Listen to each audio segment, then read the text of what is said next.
आज की वीडियो में हम बीए थर्ड सेमेस्टर हिंदी का एक क्वेश्चन पेपर देखेंगे जो आपका 2025-26 में हुआ है। आपका जो है वो पेपर है हिंदी गद्य का, और ये क्वेश्चन पेपर आपका जेएनयू यूनिवर्सिटी में हुआ है और ये मेजर वालों का भी हुआ है। इसके सारे क्वेश्चन माइनर वालों में आ सकते हैं। समय है 2 घंटे, पूर्णांक है 75 नंबर। नोट निर्देश अनुसार प्रश्नों के उत्तर देना है। खंड अ है अति लघु उत्तरी प्रश्न। नोट सभी प्रश्न करना अनिवार्य है और उत्तर 100 शब्दों में देना है। प्रत्येक प्रश्न 3 नंबर का है, टोटल 15 नंबर। पहला क्वेश्चन है, भारतेंदु काल की 4 प्रमुख विशेषताओं का उल्लेख कीजिए।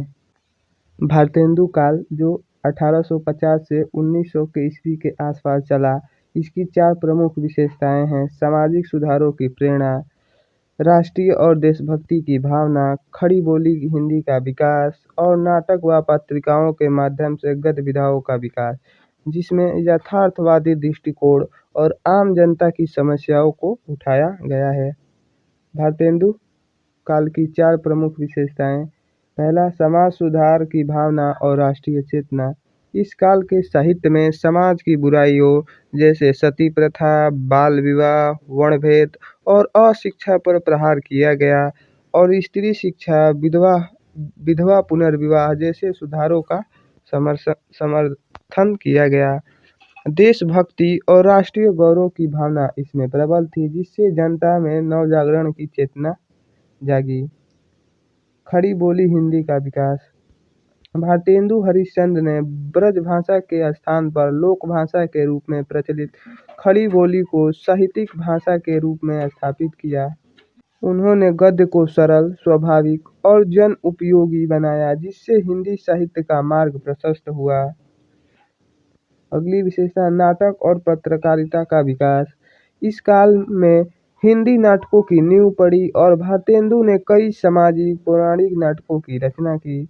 कवि वचन सुधा, हरिश्चंद्र चंद्रिका जैसे पत्रिकाओं के माध्यम से साहित्य का प्रसार हुआ और पत्रकारिता ने महत्वपूर्ण भूमिका निभाई। यथार्थवादी दृष्टिकोण और जन जीवन का चित्रण। साहित्य अब दरबारों से निकलकर जनता तक पहुंचा, जिसमें आम आदमी के जीवन, उसकी समस्याएं एवं उसकी भावनाओं को स्थान मिला। समानती मूल्यों और साम्राज्यवाद का विरोध करते हुए साहित्य में यथार्थ जीवन के विविधताओं को दर्शाया गया।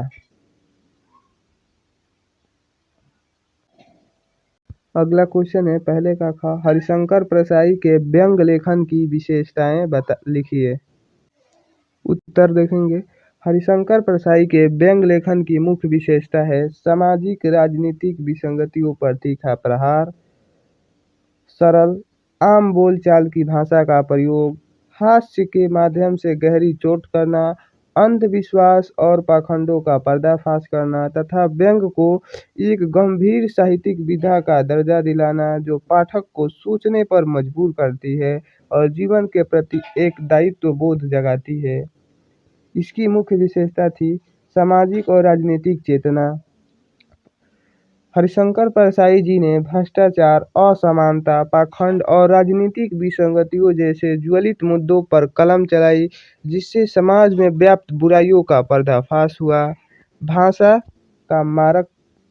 की मारक क्षमता। उनकी भाषा सरल, स्वाभाविक और आम बोलचाल की होती थी, लेकिन छोटे छोटे वाक्य और शब्दों में गहरी मारक क्षमता होती थी, जो पाठकों के दिल में उतर जाती थी। अगली विशेषता थी कि हास्य व्यंग का अनूठा संगम। उन्होंने व्यंग को केवल हल्के मनोरंजन तक सीमित नहीं रखा, बल्कि हास्य के साथ गंभीर कटाक्ष किए, जिससे पाठकों को हंसी के साथ सोचने पर भी मजबूर होना पड़ता था। अंधविश्वास और रूढ़ियों पर प्रहार। धर्म और समाज में फैले अंधविश्वासों, कर्मकांडों और रूढ़ियों पर उन्होंने साहसिक प्रहार किए। उन्होंने ढोंग बताकर उनका मजाक उड़ाया। गंभीरता और दायित्वबोध। उनका लेखन केवल मनोरंजन नहीं, बल्कि जीवन के प्रति एक गहरी जिम्मेदारी का एहसास कराता था। वे समाज की विकृतियों को उजागर कर उन पर विजय पाने की शक्ति देते थे। शैलीगत विविधता। उन्होंने लोक कथाओं, मुहावरों, लोकोक्तियों, अंग्रेजी के शब्दों और अपनी अनूठी शैली का प्रयोग कर अपनी भाषा को समृद्ध और प्रभावी बनाया। व्यंग विधा को प्रतिष्ठा। उन्होंने व्यंग को हिंदी साहित्य में एक महत्वपूर्ण और प्रतिष्ठित विधा के रूप में स्थापित किया, जिसके लिए उन्हें हम हमेशा याद करते हैं। उदाहरण: सूरज छाप टॉर्च फेंकने की घटना के माध्यम से उन्होंने पैसे कमाने की लिप्सा और आध्यात्मिकता का व्यापारीकरण पर कटाक्ष किया। भोला राम का जीव जैसी रचनाओं से उन्होंने व्यवस्था के खोखलेपन और आम आदमी की दुर्दशा को दर्शाया है। इन विशेषताओं के कारण हरिशंकर परसाई आज भी हिंदी व्यंग्य साहित्य के शिखर पुरुष माने जाते हैं। अगला क्वेश्चन है ग नंबर, कहानी और उपन्यास का अंतर संक्षिप्त में स्पष्ट कीजिए। उत्तर: कहानी और उपन्यास में मुख्य अंतर उनके आकार, उनके कथानक की जटिलता, उनके पात्रों की संख्या और उनके विषय वस्तु के विस्तार का है। कहानी छोटी और संक्षिप्त होती है, जो एक मुख्य घटना पर केंद्रित होती है, जबकि उपन्यास लंबा और विस्तृत होता है, जिसमें कई उपकथाएं होती हैं। इसमें पात्र और जीवन के विभिन्न पहलुओं का गहरा चित्रण होता है, जिससे कहानी एक बैठक में पढ़ी जा सकती है, लेकिन उपन्यास को पढ़ने में अधिक समय लगता है, जो जीवन के व्यापक अनुभव को दर्शाता है। कहानी का आकार छोटा और संक्षिप्त होता है। कहानी का कथानक एक मुख्य घटना या प्रसंग पर केंद्रित और इसमें सीमित घटनाएं होती हैं। कहानी में पात्रों की संख्या सीमित होती है और पात्र चित्रण संक्षिप्त होता है लेकिन प्रभावी होता है। कहानी का समय सीमित होता है और छोटे परिवेश में घटित होता है। कहानी का उद्देश्य एक भाव या क्षण का सार प्रस्तुत करना होता है और पाठकों पर तत्कालीन प्रभाव डालना होता है। कहानी की संरचना सरल, स्पष्ट, आरंभ और मध्य और अंत तक होती है और जबकि उपन्यास आकार में बड़ा और विस्तृत होता है। यह कई अध्यायों में बटा होता है। इसका कथानक बहुप्रसंग, उपकथाओं से युक्त और जटिल और विस्तृत होता है। इसमें अनेक पात्र होते हैं, जिनका मनोवैज्ञानिक और सामयिक चित्रण गहराई से किया जाता है। इसका समय अधिक होता है और व्यापक परिवेश को समेटता है। कई पीढ़ियों या वर्षों का चित्रण इसमें हो सकता है। उपन्यास का उद्देश्य जीवन के बहुआयामी यथार्थ, सामाजिक और मानवीय स्थितियों का व्यापक विश्लेषण करना है। उपन्यास की संरचना जटिल, विस्तृत और कई कथा सूत्रों से बनी होती है। संक्षेप में, कहानी जीवन के एक टुकड़े को दिखाती है, जबकि उपन्यास जीवन के एक विस्तृत कैनवास को प्रस्तुत करता है, जिसमें पात्रों का विकास और समाज का चित्रण गहराई से होता है। अगला क्वेश्चन है कि हिंदी आलोचना के विकास को कितने भागों में बांटा जा सकता है।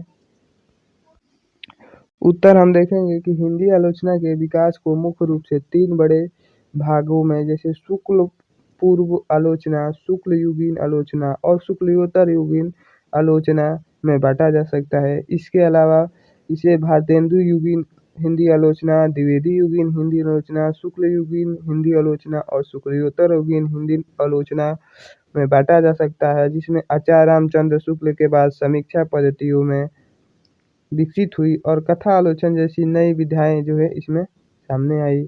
मुख्य वर्गीकरण: आचार्य रामचंद्र शुक्ल के आधार पर इसे 4 भागों में बांटा जा सकता है। पहला, शुक्ल पूर्व हिंदी आलोचना 1920 ईस्वी तक। इस काल में आलोचना की शुरुआत हुई थी, जिसमें रीतिबद्ध परंपरा और स्वच्छंदतावादी प्रवृत्तियां थी, लेकिन कोई निश्चित सिद्धांत नहीं था। भारतेंदु और द्विवेदी युग इसी दौर के महत्वपूर्ण हिस्से हैं। शुक्ल युगीन हिंदी आलोचना: यह आलोचना 1920 से 1940 ईस्वी तक का समय बताती है। आचार्य रामचंद्र शुक्ल ने सैद्धांतिक और व्यवहारिक आलोचना के सामंजस्य स्थापित कर हिंदी आलोचना की नींव रखी। उनकी समीक्षा वैज्ञानिक, प्रगतिशील और ऐतिहासिक थी। शुक्लयोत्तर हिंदी आलोचना: 1940 के बाद शुक्ल जी के बाद हजारी प्रसाद द्विवेदी, नंद दुलारे वाजपेयी जैसे आलोचकों ने आलोचना का विस्तार किया और समाजशास्त्री, मनोविश्लेषणात्मक और ऐतिहासिक सांस्कृतिक जैसी नई पद्धतियां विकसित हुईं। अन्य विद्वानों के अनुसार हिंदी आलोचना को 5 भागों में बांटा जा सकता है। पहला, पूर्व भारतेंदु युगीन हिंदी आलोचना यानी भारतेंदु जी के पहले की आलोचना। दूसरा, भारतेंदु युगीन हिंदी आलोचना यानी भारतेंदु जी के युग की आलोचना। द्विवेदी युगीन हिंदी आलोचना यानी द्विवेदी जी के युग की आलोचना। शुक्ल युगीन हिंदी आलोचना यानी शुक्ल जी की युग की आलोचना। और शुक्लयोत्तर युगीन हिंदी आलोचना यानी शुक्ल जी के बाद की हिंदी आलोचना। अगला अंगा नंबर, जीवनी और संस्मरण में क्या अंतर है? तो जीवनी और संस्मरण में अंतर। जीवनी और संस्मरण दोनों का संबंध किसी विशिष्ट अथवा प्रसिद्ध व्यक्ति से होता है। जीवनी में व्यक्ति विशेष के जीवन से संबंधित सभी ज्ञात एवं महत्वपूर्ण घटनाओं का क्रमबद्ध वर्णन होता है, जबकि संस्मरण में केवल उस घटना अथवा परिस्थिति का वर्णन होता है जिसमें लेखक अत्यधिक प्रभावित होता है। संस्मरण में स्मरणकर्ता एवं स्मरणीय दोनों की स्थिति समान होती है, जबकि जीवनी में नहीं। अर्थात संस्मरण में लेखक वर्ण वस्तु के साथ अपने विषय या अपनी मन स्थिति या अपने ऊपर पड़ने वाले प्रभाव को प्रस्तुत करता है, जबकि जीवनी में लेखक मात्र वर्ण व्यवस्था को ही वर्णित करता है। महापुरुषों की जीवनियाँ श्रद्धा भाव से प्रेरित होकर उपलब्ध विवरणों के आधार पर लेखक लिख डालता है, किंतु संस्मरण के लिए नितांत आवश्यक होता है कि लेखक उस व्यक्ति या वस्तु से साक्षात्कार किया हो जिसका संस्मरण वो लिख रहा है। जीवनी को बायोग्राफी कहते हैं। यह किसी व्यक्ति के पूरे जीवन का एक वस्तुनिष्ठ विवरण होती है जिसे कोई दूसरा व्यक्ति लिखता है। जीवनी कोई स्वयं नहीं लिखे जाते, इसे कोई दूसरा व्यक्ति लिखता है और यह जो है शोध पर आधारित होती है, जबकि संस्मरण जो है वो लेखक अपनी यादों या अपनी भावनाओं के खास अनुभव या घटना पर केंद्रित होता है, जो अधिक व्यक्तिगत और किस्सगोई शैली में लिखा जाता है। यहाँ इसके प्रमुख अंतर हैं, जैसे जीवनी में लेखक जो है वो कोई दूसरा व्यक्ति होता है, जबकि संस्मरण में लेखक स्वयं होता है। जीवनी जो है वो पूरे जीवन के कालक्रम और तथ्य पर आधारित होती है, जबकि जो संस्मरण होता है वह किसी एक विशिष्ट समय या घटना या अनुभव पर आधारित होता है। जीवनी की जो शैली है वो वस्तुनिष्ठ शोध पर आधारित होती है, जबकि संस्मरण व्यापक स्वभावत और किस्सागोई होता है। जीवनी का उद्देश्य व्यक्ति के जीवन का समग्र रिकॉर्ड देना है, जबकि संस्मरण का उद्देश्य लेखक के उस अनुभव या जुड़ाव की सीख है। उदाहरण के लिए किसी प्रसिद्ध व्यक्ति के पूरे जीवन की कहानी लिखना ही जीवनी है, जबकि अपनी कहानी जैसे ईटेपल यादी द ग्लास कैसल जैसे अनुभव लिखना जो है एक संस्मरण कहानी है। अगला है खंड ब, लघु उत्तरी प्रश्नों का। इसमें से केवल 5 प्रश्नों के उत्तर देना है। टोटल 30 नंबर का है। पहला क्वेश्चन है, निबंध क्या है? निबंध को परिभाषित कीजिए। उत्तर, निबंध साहित्य की वह विधा है जिसमें लेखक किसी विशेष विषय पर अपने विचार, अपने अनुभव और ज्ञान को एक सीमित आकार में व्यवस्थित और प्रभावशाली ढंग से प्रस्तुत करता है। सरल शब्दों में कहें तो निबंध का अर्थ है भली भांति बंधा हुआ, यानी वह रचना जो विचारों की दृष्टि से कसी हुई और सुगठित हो। निबंध की परिभाषा। विभिन्न विद्वानों ने निबंध को अपने अपने दृष्टिकोण से परिभाषित किया है।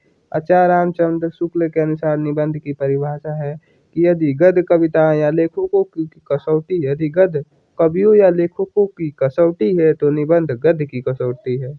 इसका तात्पर्य यह है कि गद्य में श्रेष्ठता सिद्ध करने के लिए एक अच्छा निबंध लिखना सबसे कठिन एवं महत्वपूर्ण कार्य है। बाबू गुलाब राय के अनुसार निबंध की परिभाषा। निबंध उस गद्य रचना को कहते हैं जिसमें एक सीमित आकार के भीतर किसी विषय का वर्णन या प्रतिपादन एक विशेष निजीपन, स्वच्छंदता, सजीवता और संगति के साथ किया गया हो। डॉक्टर हजारी प्रसाद द्विवेदी के अनुसार निबंध की परिभाषा। निबंध वह रचना है जिसमें लेखक किसी विषय पर अपनी बात को बिना किसी संकोच के सहज और स्वाभाविक रूप से व्यक्त करता है। मोंटेन, जिसे निबंध के जनक कहा जाता है, उनके अनुसार निबंध जो है वो मेरे विचारों का एक संग्रह है। निबंध की प्रमुख विशेषताएं। एक आदर्श निबंध में निम्नलिखित गुण होने चाहिए। पहला, एक सूत्रता। निबंध के सभी विचार जो है आपस में जुड़े होने चाहिए। दूसरा, व्यक्तित्व का प्रतिबिंब। निबंध में लेखक के अपने मौलिक विचार और उसका व्यक्तित्व झलकना चाहिए। तीसरा, स्पष्टता। निबंध की भाषा सरल, स्पष्ट और प्रभावशाली होनी चाहिए। निबंध की संक्षिप्तता। निबंध अनावश्यक विस्तार से मुक्त होना चाहिए। निबंध के अंग। निबंध एक आमतौर पर अच्छे निबंध को 3 भागों में बांटा जा सकता है। पहला है प्रस्तावना। यह निबंध का आरंभ होता है। इसमें विषय का परिचय दिया जाता है जो आकर्षक और रोचक होना चाहिए। मध्य भाग इस विषय का विस्तार होता है। लेखक विभिन्न तर्कों, उदाहरणों और तथ्यों के माध्यम से अपनी बात रखता है। उपसंहार। यह निबंध का अंतिम भाग होता है। इसमें पूरे विषय का सार या निष्कर्ष प्रस्तुत किया जाता है। निबंध के तत्व या विशेषताएं। निबंध एक गद्य रचना है। इसका आकार विस्तृत नहीं होना चाहिए। लेखक के व्यक्तित्व का प्रभाव निबंध पर अनिवार्य रूप से पड़ना चाहिए। लेखक की दृष्टि, विचारधारा और अनुभूति की अभिव्यक्ति निबंध की अनिवार्य विशेषता है। विचारों की एक सूत्रता या एक केंद्रीय कथ्य विद्यमान निबंध के आवश्यक तत्व होते हैं। निबंध के लिए किसी विषय का कोई एक पक्ष चुना जा सकता है। निबंध में वर्णन की स्वतंत्रता, अनौपचारिकता तथा सहजता का आवश्यक है। लेखक स्वतंत्रता पूर्वक कहीं से प्रारंभ करके किसी विषय का प्रस्ताव कर सकता है।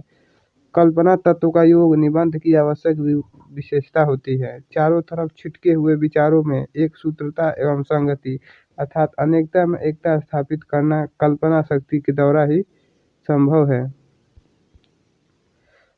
इसमें रोचकता एवं प्रभाव उत्पादकता निबंध के अनिवार्य गुण होते हैं।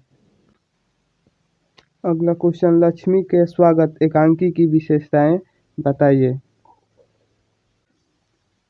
उत्तर, लक्ष्मी का स्वागत एकांकी उपेंद्र नाथ अस्क द्वारा लिखित एक सशक्त रचना है जिसकी विशेषता है सामाजिक विसंगतियों पर प्रहार, दहेज प्रथा और धन लोभ का यथार्थ चित्रण, संवेदनहीनता और क्रूरता का प्रदर्शन, मध्यवर्गीय पारिवारिक पृष्ठभूमि, संक्षिप्तता, सीमित पात्र, सरल भाषा और मार्मिक एवं संदेशात्मक अंत। जहां एक ओर बेटे की मृत्यु और दूसरे ओर धन के लालच में दूसरी शादी की तैयारी का मार्मिक द्वंद्व दिखाया गया है जो समाज को सोचने पर मजबूर करता है। एकांकी की प्रमुख विशेषताएं। सामाजिक विरूपताओं पर चोट। यह एकांकी दहेज, धन लोभ और संवेदनहीनता जैसे सामाजिक बुराइयों पर तीखा प्रहार करती है।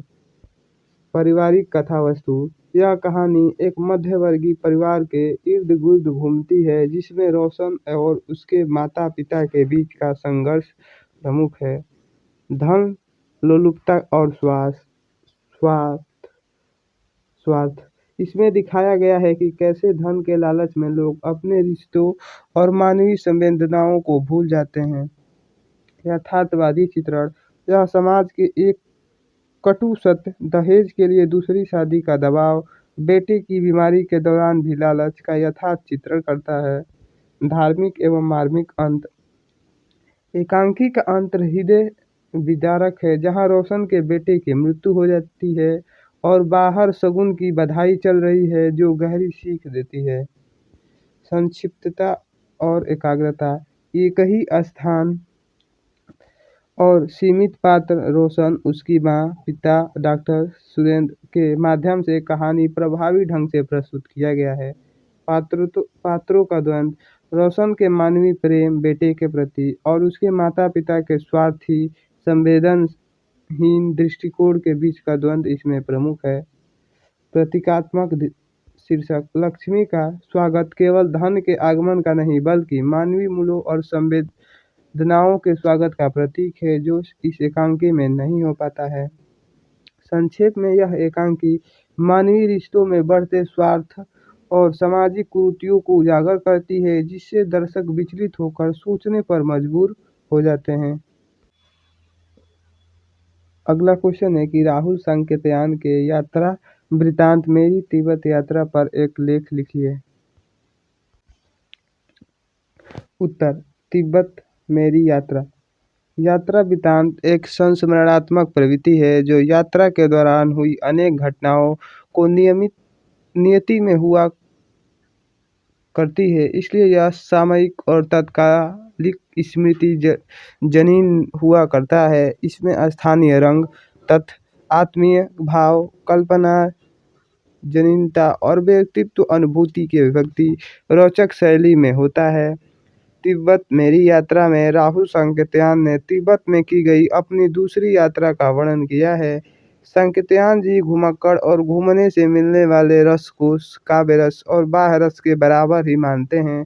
लेखक तिब्बत पहुंचता है। वस्तुतः यदि किसी स्थान को पहले कभी देखा न हो तो उसे देखने की लालसा मन में रहती है, और यदि देखी हुई जगह हो तो उससे जानने की जिज्ञासा मन में उठा करती है। लेखक तिब्बत पहुंचकर ल्हासा में टिककर अपने यात्रा की योजना बनाता है। दरअसल राहुल सांकृत्यायन जी ऐसे यात्री नहीं हैं जो इधर उधर की यात्रा करते हों। इनकी यात्रा एकदम नपी तुली और योजनाबद्ध तरीके से होती है। तिब्बत में पहुंचकर ल्हासा से प्रारंभ कर समूचे तिब्बत की यात्रा को लेखक 8 खंडों में बांटता है और प्रत्येक खंड के लिए एक एक दिन नियत करता है। एक दिन में एक स्थान की यात्रा सहज तो नहीं थी, किंतु राहुल सांकृत्यायन जी ने यह दूसरी यात्रा थी, अतः कोई बहुत दिक्कत नहीं थी। साहित्यिक समीक्षा। यात्रा का आरंभ 30 जुलाई 1934 का दिन। ल्हासा। लेखक का काफिला आज ही के दिन ल्हासा से उत्तर दिशा की ओर अपनी यात्रा आरंभ करता है। मौसम खराब था, बूंदाबांदी हो रही थी, लेकिन यात्री दल नहीं रुका, अपनी यात्रा में लगा हुआ, क्योंकि इस भोट स्थान में अधिक वर्षा की संभावना नहीं हुआ करती है। मैदान पार करके यात्री दल एक नदी की ओर बढ़ा। 6-7 मील चलने के बाद एक पावर हाउस मिला, जहां ज़्यादा बिजली का उत्पादन तो नहीं होता, लेकिन टकसाल और दलाई लामा के बाग के लिए पर्याप्त होती है। लेकिन यहाँ के पानी को देखकर भी शमित होता है, क्यों नहीं यहाँ अधिक बिजली पैदा की जाती। यदि ऐसा किया जाता तो पूरा ल्हासा को यहाँ से ही बिजली की आपूर्ति की जा सकती। 4.5 घंटे की यात्रा के बाद लेखक गोला के डाडे पर पहुँचा। यह बहुत पुराना रास्ता है। ऐसा कहा जाता है कि 7वीं-8वीं शताब्दी में भोट सम्राट की वाहिनियों मध्य एशिया विजय करने गई थी। वहां से पाया। नालंदा भारत के नालंदा से अलग है। इसे भारतीय नालंदा के 200 साल बाद पहाड़ के बीच मैदान में बसाया गया था।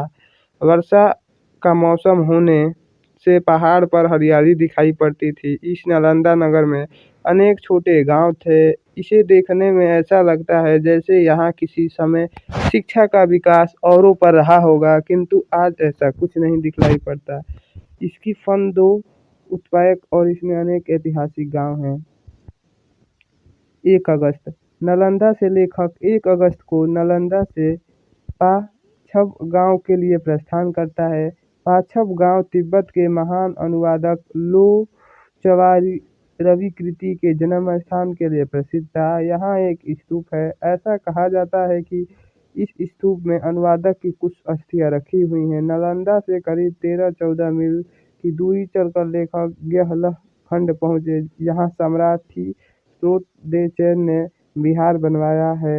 यहाँ सबसे प्राचीन मैत्र मंदिर था। यहाँ कई मिट्टी की मूर्तियाँ, हस्तलेख, पुस्तकें और इन पुस्तकों में से एक सप्तसहस्त्रिका प्रज्ञा पारमिता लेखक भारत ले आया सो पटना संग्रहालय में विद्यमान है।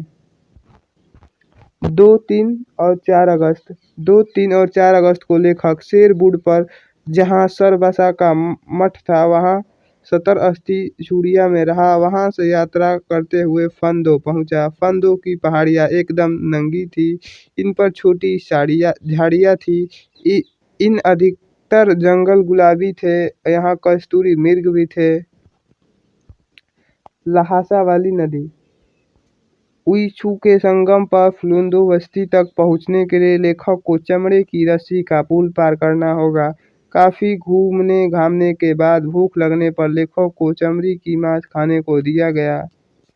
5 अगस्त को 5 अगस्त को बूंदाबांदी होने के बावजूद भी लेखक रवाना हुआ। वहाँ देवदार के पेड़ की जौ की खेती भी दिखी, पर यहाँ के लोग खेती से ज़्यादा उपयोगी भेड़ और चमड़ी पालने को समझते थे। 6 अगस्त 6 अगस्त को एक बार फिर लेखक दर्शन करने यहाँ के मुख्य मैत्री मंदिर में गया।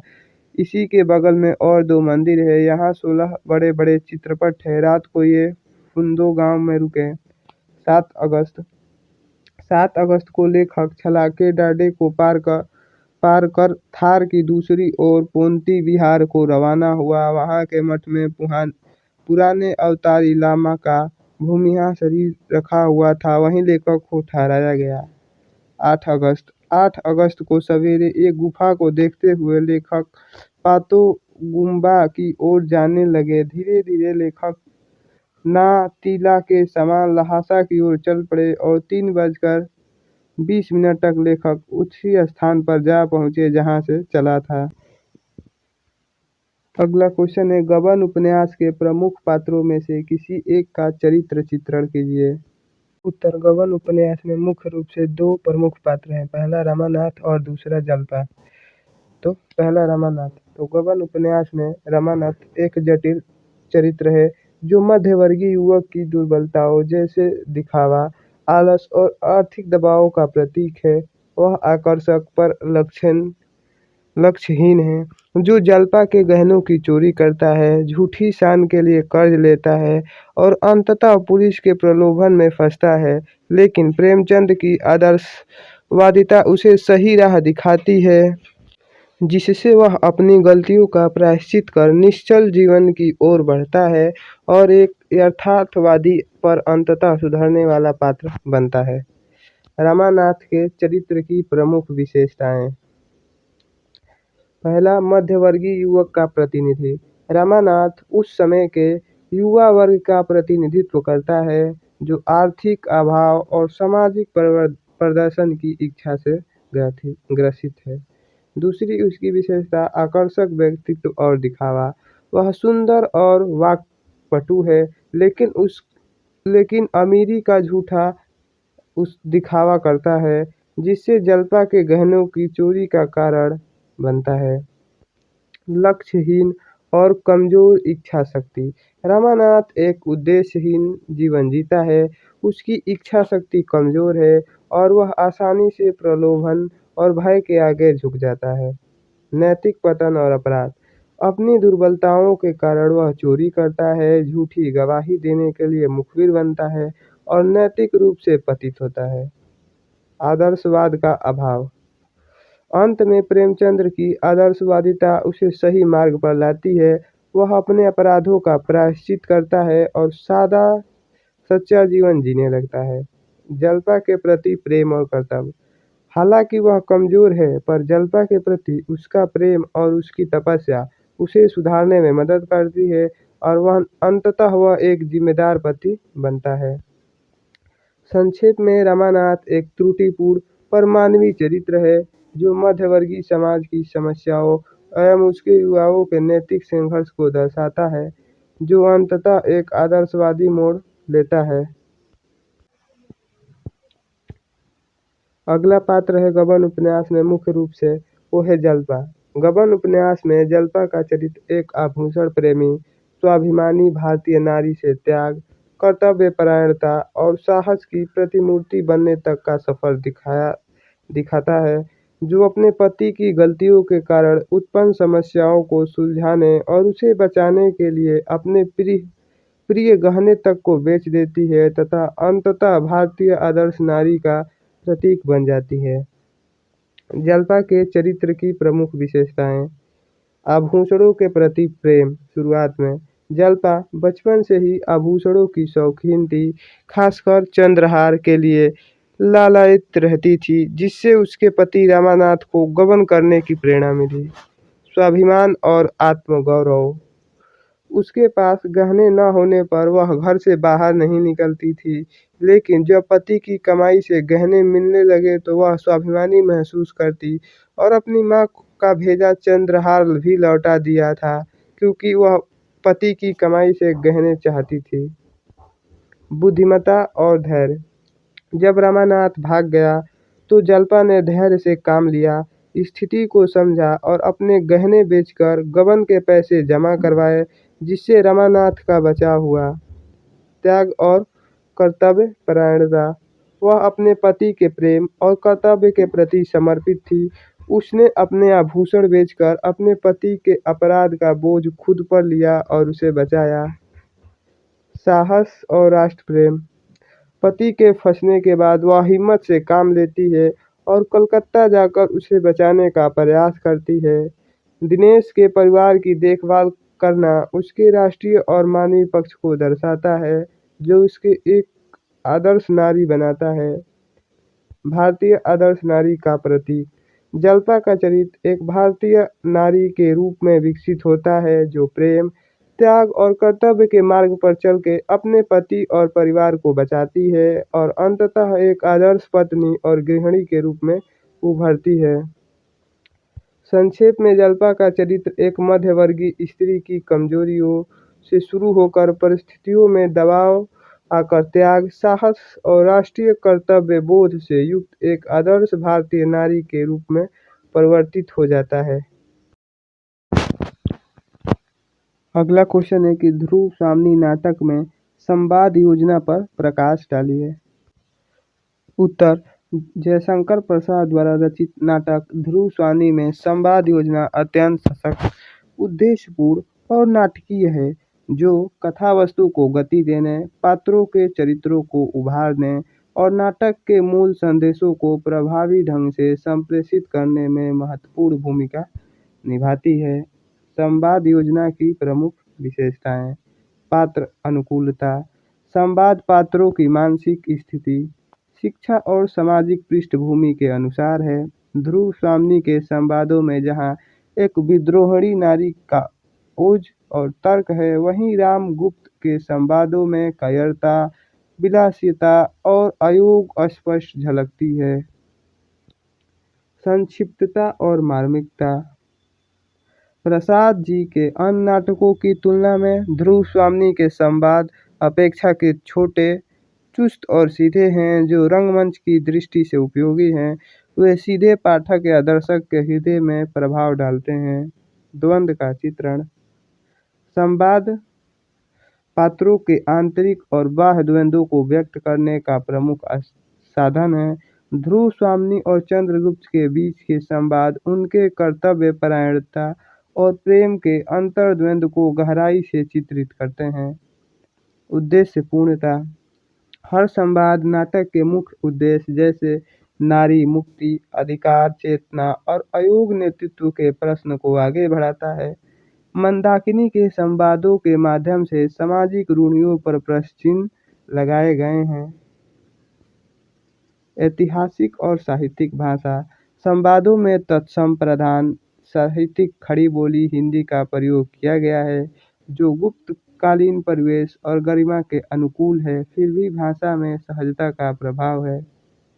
व्यंग और नाटकीयता।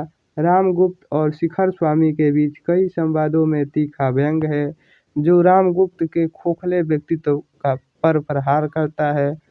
स्थिति के अनुसार संवादों में नाटकीय मोड़ आते हैं, जिसमें कथा कुतूहल बना रहता है। संक्षेप में, ध्रुव स्वामी के संवाद केवल सूचना देने या कहानी को आगे बढ़ाने का काम नहीं करते, बल्कि वे पात्रों के मनोभावों को गहराई से उजागर करते हैं और नाटक में केंद्रीय नारी विमर्श और राजनीतिक समस्याओं को सशक्त अभिव्यक्ति प्रदान करते हैं। अगला क्वेश्चन है, आत्मकथा को परिभाषित कीजिए। आत्मकथा, इसे ऑटोबायोग्राफी भी कहते हैं, यह किसी व्यक्ति द्वारा स्वयं अपने जीवन की कहानी का लिखा गया एक विवरण है, जो मैं के दृष्टिकोण से लिखी जाती है और लेखक के जन्म से लेकर वर्तमान तक के अनुभवों, भावनाओं और विचारों को दर्शाती है। यह जीवनी से भिन्न होती है, क्योंकि जीवनी किसी और के जीवन की कहानी होती है। इसमें लेखक अपने अनुभवों को प्रामाणिक रूप से प्रस्तुत करता है, लेकिन कुछ व्यक्तिगत दृष्टिकोण या याददाश्त की कमी कभी-कभी इसमें हो सकती है। इसके मुख्य बिंदु आत्मकथा। आत्म का अर्थ होता है अपना और कथा का अर्थ होता है कहानी, यानी अपनी कहानी ही आत्मकथा है। प्रथम पुरुष दृष्टिकोण। इसमें लेखक अपने बारे में मैं कहकर लिखता है, जिससे पाठक को उसके अनुभवों को सीधा जानकारी मिलती है। गैर काल्पनिक। यह किसी व्यक्ति के वास्तविक जीवन पर आधारित होती है, इसमें काल्पनिकता नहीं होती है। विविध रूप। यह पूर्ण पुस्तक के रूप में या डायरी, संस्मरण पत्रों के रूप में भी हो सकती है। व्यक्तिपरक। इसमें लेखक के व्यक्तिगत विचार और भावनाएं शामिल होती हैं, जो इसे व्यक्तिपरक बनाती है। संक्षेप में, आत्मकथा एक व्यक्ति के जीवन का स्वयं लिखित प्रथम पुरुष दृष्टिकोण वाला गैर काल्पनिक वृत्तांत है। अगला क्वेश्चन है, पन्नाधाय का चरित्र चित्रण कीजिए। उत्तर। पन्नाधाय का चरित्र निष्ठा, त्याग, भ्रातृत्व और देशभक्ति का अद्भुत संगम है, जिन्होंने कुंवर उदय सिंह को बचाने के लिए अपने एकलौते बेटे चंदन का बलिदान कर दिया, जो इतिहास में स्वामी भक्ति और कर्तव्य निष्ठा का सर्वोच्च उदाहरण है। वह वीरांगना बुद्धिमान और धैर्यवान और दूरदर्शी थी, जिन्होंने अपने पुत्र की जान जाते देख भी धैर्य नहीं खोया और अपने कर्तव्य को सर्वोपरि माना, जिससे मेवाड़ के राजवंश का रक्षा हो सकी। इनके चरित्र के मुख्य बिंदु। निष्ठा और समर्पण। पन्नाधाय एक समर्पित धाय या दाई थी, जिन्होंने अपने कर्तव्य के प्रति अदम्य निष्ठा दिखाई और महाराणा उदय सिंह के पालन पोषण और सुरक्षा में कोई कसर नहीं छोड़ी। त्याग और बलिदान की मूर्ति। उन्होंने अपने पुत्र चंदन का बलिदान देकर यह सिद्ध किया कि कर्तव्य और राष्ट्र के लिए व्यक्तिगत सुख और रिश्ते गौण हैं। यह त्याग विश्व इतिहास में दुर्लभ है। मातृत्व का आदर्श। उन्होंने न केवल अपने पुत्र को बल्कि उदय सिंह को भी अपनी ममता दी और इसी मातृत्व भाव से उन्होंने अपने कर्तव्य के लिए प्रेरित किया। साहस और वीरता। बनवीर जैसे क्रूर व्यक्ति के सामने भी वह डटकर खड़ी रही और अपने कर्तव्य से पीछे नहीं हटी, यही उनकी वीरता को दर्शाता है। धैर्य और बुद्धिमत्ता। अपने पुत्र की हत्या अपनी आंखों के सामने देखकर भी उन्होंने धैर्य नहीं खोया और चुप रहकर बनवीर को धोखा दिया और फिर उदय सिंह को सुरक्षित निकालने की योजना बनाई। कर्तव्य निष्ठा। उनके लिए कर्तव्य सर्वोपरि था। उन्होंने उदय सिंह को बचाने के लिए बनवीर का सामना करने और राजकुमार को नाराज करने से भी संकोच नहीं किया। राष्ट्रभक्ति। उनकी व्यक्तिगत भावनाएं राज्य और राजवंश की सुरक्षा के आगे नगण्य थी, जो उनकी गहराई और राष्ट्रभूमि को दर्शाती है। पन्नाधाय का चरित्र भारतीय इतिहास की उन महान महिलाओं का प्रतीक है, जिन्होंने अपने निस्वार्थ बलिदान से देश और धर्म की रक्षा की और वे हमेशा स्वामी भक्ति व मातृत्व के प्रतीक के रूप में पूजनीय रहेंगी। अगला क्वेश्चन है कि मुक्ति बोध का संक्षिप्त जीवन परिचय दीजिए। उत्तर। मुक्ति बोध का पूरा नाम गजानन माधव मुक्ति बोध है। उनका जन्म 1917 ईस्वी को हुआ था तथा उनकी मृत्यु 1964 ईस्वी को हुई। यह हिंदी के प्रमुख कवि, लेखक और विचारक थे, जिन्होंने प्रगतिशील और नई कविता के बीच सेतु का काम किया। वे चांद का मुंह टेढ़ा और भूरी भूरी खाक धूल जैसे रचनाओं के लिए जाने जाते हैं, जिन्होंने मार्क्सवादी और अस्तित्ववाद से प्रभावित होकर आधुनिक हिंदी कविता को नई दिशा दी और अपनी तीखी विचारधारा व मौलिक चिंतन से साहित्य जगत पर अमिट छाप छोड़ी। जीवन और कार्य। इनका जन्म 13 नवंबर 1917 को श्योपुर ग्वालियर, जो तत्कालीन मध्य प्रदेश में है, वहाँ हुआ था। इनकी शिक्षा नागपुर विश्वविद्यालय से इन्होंने M.A. हिंदी की डिग्री प्राप्त की। इनका व्यवसाय इन्होंने जीवन भर अध्यापन, पत्रकारिता और लेखन से जुड़े रहे और विभिन्न शहरों में अध्यापक और प्राध्यापक का कार्य किया। साहित्य में इनकी पहचान, इन्होंने प्रगतिशील काव्यधारा और नई कविता के बीच महत्वपूर्ण कड़ी माना जाता है, जो आधुनिक हिंदी कविता के अग्रदूत में से एक थे। इनकी प्रमुख कृतियों में कविता संग्रह चांद का मुंह टेढ़ा है, भूरी भूरी खाक धूल, अन्य रचनाओं में कामायनी, एक पुनर्विचार, नए साहित्य का सौंदर्य शास्त्र, आखिरी रचना क्यों आदि हैं। इनकी शैली और विचारधारा, उनकी कविताओं में जीवन के प्रति गहरी बेचैनी, आक्रोश और सामाजिक विसंगतियों पर तीखी टिप्पणियां मिलती है, जो मार्क्सवादी और अस्तित्ववादी विचारधाराओं से प्रभावित होती है। इनका निधन 11 सितंबर 1964 ईस्वी को हुआ। महत्व, मुक्तिबोध